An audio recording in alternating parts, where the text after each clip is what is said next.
This may raise some eyebrows. The Portland School Board has decided to ask voters to approve another bond. It would continue replacing and renovating aging schools. But there's something else. The board will also include an ask for millions of dollars to cover the cost overruns from the last bond measure. Lisa Balick joins us live from Southwest Portland to explain more. Lisa? Well, here at Lincoln High School, they got underway with a new building last month. It was groundbreaking. It's still going to be a few years before the new building opens, but already there are cost overruns here and at other projects. The question now with a new bond, how can they prevent this? Construction underway at many Portland schools, building new ones, renovating others. It's part of a long-range plan that also includes health and safety improvements funded by a series of bond measures. The school board last night decided to ask voters to approve the next construction bond this November.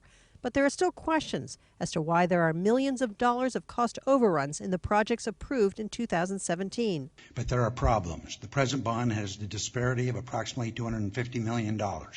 Former school board member Steve Buell was asking about that last night.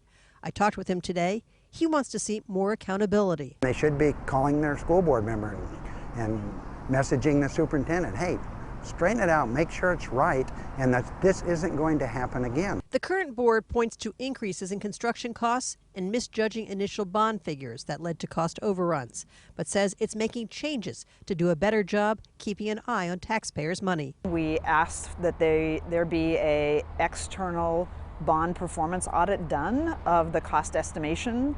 And they've done that, and staff is currently in the process of implementing all the recommendations, so we don't anticipate that happening again. The 2017 bond money is to build a new Lincoln High School and Kellogg Middle School, as well as renovate Madison and Benson High Schools. There's also money to do repairs at other schools.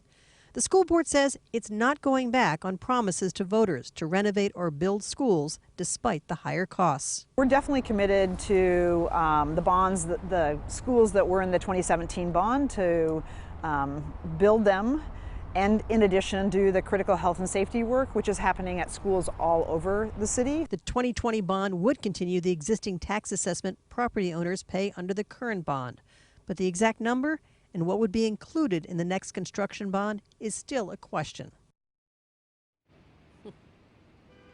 Now, one thing to keep in mind is there will be public input on this in the coming months as they decide exactly how much money will be in that bond that's asked for by taxpayers. Back to you.